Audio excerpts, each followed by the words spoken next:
Do you remember a story called The Secret Life of Walter Mitty? It was written by James Thurber, and it tells about an ordinary morning in the life of a very ordinary man living near Waterbury, Connecticut.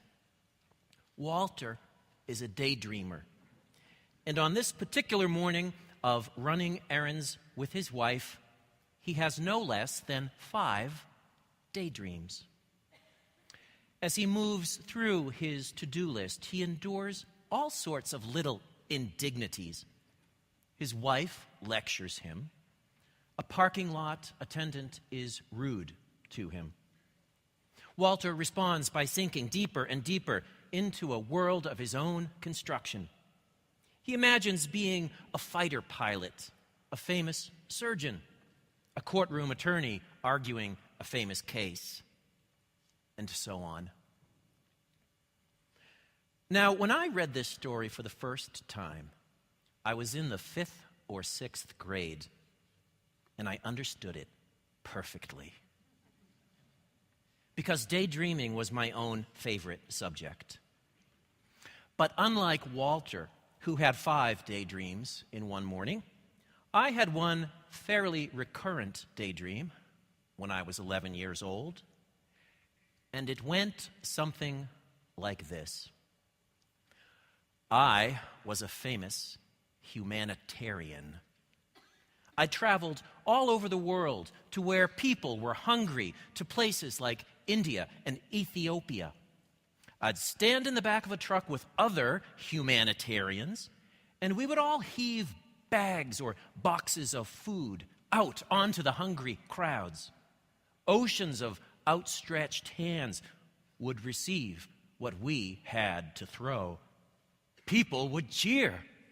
My colleagues and I would all wear sharp navy blue polo shirts, like the ones I had seen in pictures of United Nations relief workers. As time passed, this particular daydream of mine grew pretty elaborate, and not in a way that was veering in the direction of early sainthood. In this daydream, I was so effective at ending world hunger that I became a sort of celebrity. I'd fly around the world and take meetings with important people. The organization I headed had a sort of control room that looked a lot like the bridge of the Enterprise in Star Trek, with lots of fancy equipment that helped us monitor world hunger on big screens. Boop, boop, boop, Bangladesh, red alert.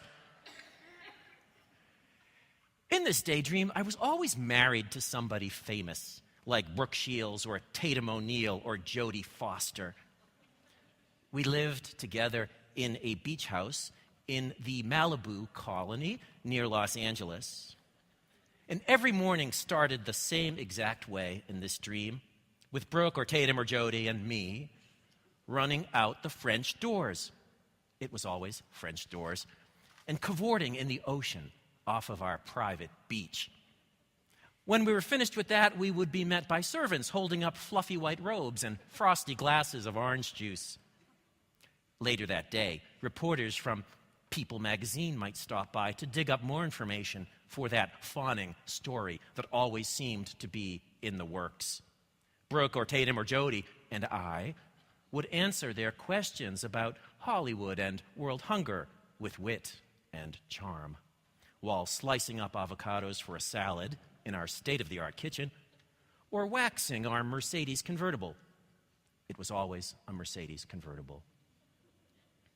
The article itself would feature adoring, appreciative comments from all of my close personal friends, an intimate but high-powered circle that included Pope Paul, Amy Carter, Mick and Bianca Jagger, Britain's Prince Edward, Henry Kissinger, and the entire casts of both the PBS kids series Zoom and the first Star Wars movie.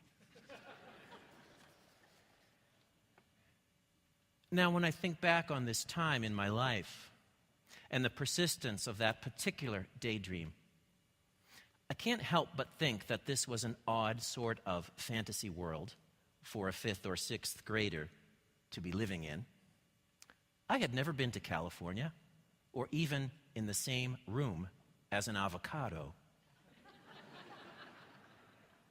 And if it began as something worthwhile, it all quickly got cluttered up with all sorts of 1970s celebrity junk and a kind of deep attachment to ideas of fame and esteem.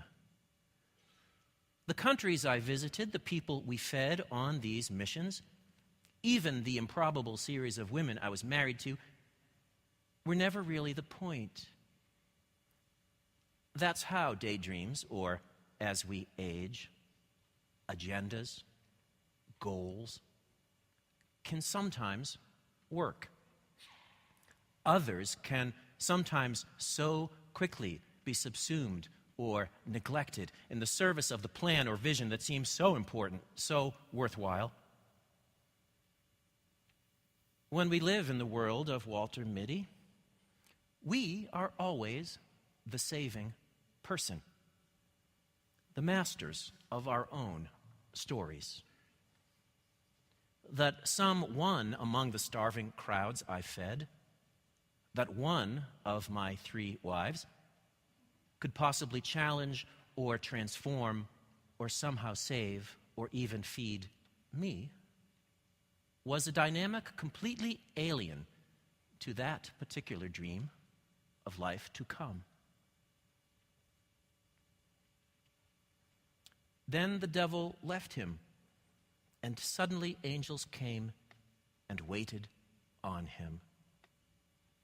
I've always been intrigued by how this particular story from Matthew's Gospel ends. In this corner, the devil, the prince of this world, the mythic personification of all that separates us from the love of others, from the love of God, has been dangling all sorts of cartoonish superpowers in front of Jesus. Cartoonish superpowers that are an overlay on universal human desires. Desires for food, for safety and security, for control and the approval of others. And in this corner, Jesus, the Lamb of God, the man for, the one for others.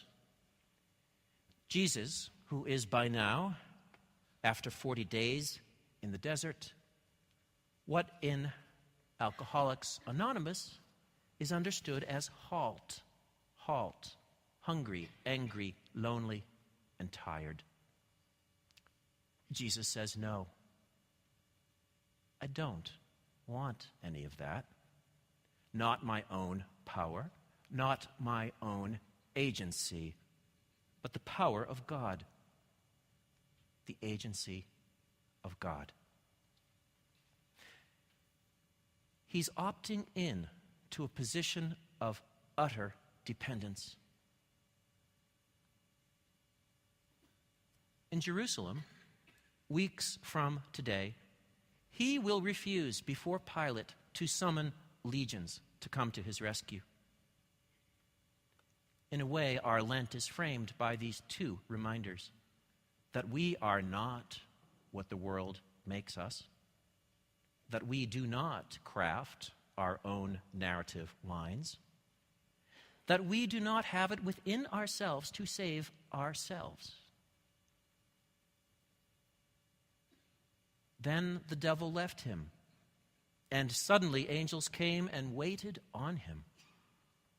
Personally, I like to think of one of those angels at this point holding up a white terry cloth robe and a frosty glass of OJ.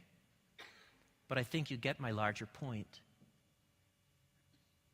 In the wilderness this morning, as in the garden weeks from now, salvation triumphs over despair. A triumph that is almost always a triumph beyond our imagining, our scripting. And so often we need to be in the wilderness before we can say yes to a salvation not of our own imagining or fabrication.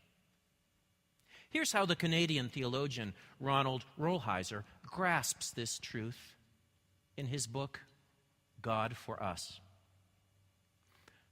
The normal food that we eat, he writes, distractions, busyness, entertainment, ordinary life, the normal food works to shield us from the deeper chaos that lurks beneath the surface of our lives.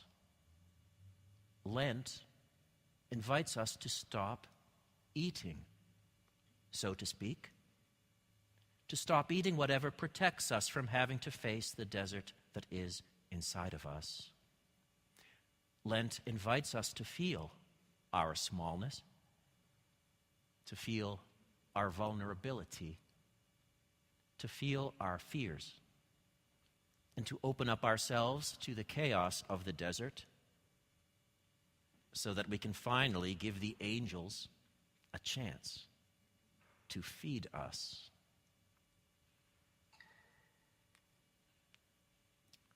To finally give the angels a chance to feed us.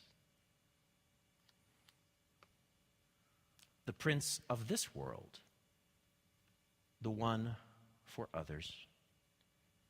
They meet this morning at the very beginning of Lent, and we each know them both. But here's the question as Lent begins. Where is that hungry, angry, lonely, or tired place under the surface of your own life? Beneath your reputation? Beneath what is perhaps a high-functioning or even an esteemed surface?